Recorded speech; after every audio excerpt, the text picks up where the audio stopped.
सुसमाचार के अनुसार प्रभु यीशु ख्रिस्त समय समय पर भीड़ से निकलकर एकांत स्थान जाया करते थे और एकांत में प्रभु यीशु ख्रिस्त अपने पिता से प्रार्थना करते थे।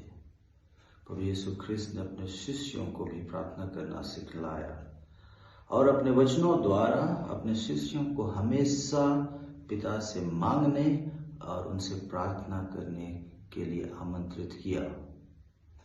मांगो और तुम्हें दिया जाएगा, ढूंढो और तुम पाओगे, खटखटाओ और तुम्हारे लिए खोला जाएगा।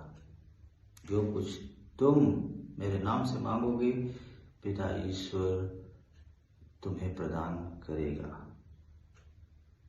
इसके साथ साथ प्रभु यीशु ख्रिस्त ने अपने शिष्यों को इस विषय पर भी अवगत कराया कि उन्हें किस तरह से प्रार्थना करना चाहिए और किस तरह से उन्हें प्रार्थना नहीं करना चाहिए। प्रभु यीशु ख्रिस्त इस बारे में बहुत ही सटीक रूप से कहते हैं मत्ती अध्याय 6 में कि ढोंगियों की तरह प्रार्थना मत करो। वे सभागृहों और चौकों में प्रार्थना करना पसंद करते हैं ताकि लोग उन्हें देख सके। लेकिन जब तुम प्रार्थना करना चाहते हो तो अपने कमरे में जाओ, कमरे का दरवाजा बंद करो और एकांत में अपने पिता से प्रार्थना करो, क्योंकि पिता जो एकांत को भी देखता है वह तुम्हें पुरस्कृत करेगा। और यही है एक सच्ची प्रार्थना की पहचान। हमारी प्रार्थनाओं में ढोंगीपन, अहंकार, घमंड, ईर्ष्या या स्वार्थ हमारी प्रार्थनाओं को अनुचित बना देती है और इस प्रकार की गई प्रार्थनाओं के द्वारा हमें कोई लाभ प्राप्त नहीं होता है। प्रार्थनाओं के प्रति ऐसे ही गलत प्रवृत्तियों को आगाह करते हुए प्रभु यीशु ख्रिस्त मत्ती के सुसमाचार में ही कहते हैं अध्याय 6 पद संख्या 1 कि सावधान रहो, लोगों का ध्यान आकर्षित करने के लिए अपने धर्म कार्यों का प्रदर्शन मत करो, नहीं तो तुम अपने स्वर्गीय पिता के पुरस्कार से वंचित कर दिए जाओगे। और आज का सुसमाचार हमें दो व्यक्तियों की प्रार्थनाओं को प्रस्तुत करता है, फरीसी की प्रार्थना और नाकेदार की प्रार्थना। दोनों की प्रार्थनाओं में जमीन आसमान का फर्क है। फरीसी की प्रार्थना में स्वार्थ, घमंड, अहंकार और ढोंगीपन कूट कूट कर भरा है।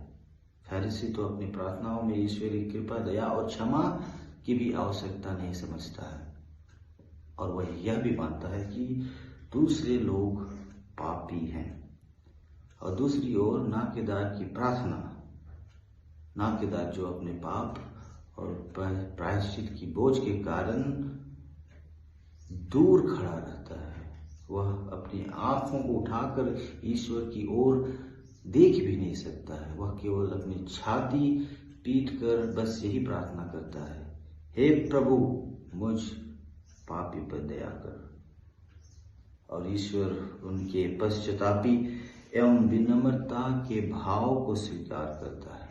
और सुसमाचार हमें बतलाता है कि नाकेदार पाप मुक्त होकर अपने घर वापस जाता है, अर्थात ईश्वर उसकी प्रार्थना को स्वीकार करता है। पवित्र बाइबल हमें सिखाता है और हमें यह भी आश्वासन देता है कि विनम्रता और पश्चातापी भाव से की गई प्रार्थना को ईश्वर सुनता है। विनम्रता और पश्चातापी भाव से की गई प्रार्थना को ईश्वर सुनता है। पवित्र वचन कहता है, यदि मेरी प्रजा विनय पूर्वक प्रार्थना करेंगी, मेरे दर्शन करना चाहेंगी और अपने कुमार्ग छोड़ देगी, तो मैं स्वर्ग से उनकी प्रार्थनाओं को सुनूंगा, उनके पापों को क्षमा करूंगा और उनका कल्याण होगा। ये पवित्र वचन के बहुत ही सुंदर और अनमोल वचन है। प्रभु की आंखें हमारी प्रार्थनाओं को देखेंगी और उनके कान हमारी प्रार्थनाओं को सुनेंगी। विनम्रता और पश्चातापी हृदय से की गई प्रार्थनाओं को ईश्वर नहीं ठुकराते हैं। हमें ईश्वर के सामने अपनी अयोग्यता को कभी नहीं भूलना चाहिए।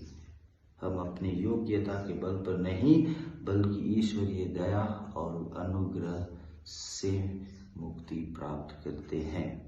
We are saved through the grace and mercy of God. Heresy और नाकेदार का यह दृष्टांत हमें बतलाता है कि हम छोटे से छोटे और बड़े से बड़े वरदानों कृपाओं को खरीद नहीं सकते। ईश्वरीय कृपा और अनुग्रह हमें ईश्वर के द्वारा प्राप्त होती है। उसके लिए हम भुगतान नहीं कर सकते और ना ही उसका हकदार बनने का दावा कर सकते हैं। अपने आप को धार्मिक और पवित्र मानने वाला व्यवहार हमें सब कुछ खोने के खतरे में डाल सकता है। इसलिए आइए आज के सुसमाचार के द्वारा हम नाकेदार से सीखें और उसके साथ मिलकर सामिस्ट के साथ मिलकर यही सवाल करें कि प्रभु, यदि तू हमारे अपराधों को याद करेगा तो कौन टिक पाएगा। प्रभु, यदि तू हमारे पापों और अपराधों को याद करेगा तो कौन टिक पाएगा। आइए हम विनम्र बने, पश्चातापी बने, क्योंकि विनम्रता ही हमारी प्रार्थनाओं को ईश्वर के समक्ष स्वीकृति योग्य बनाती है।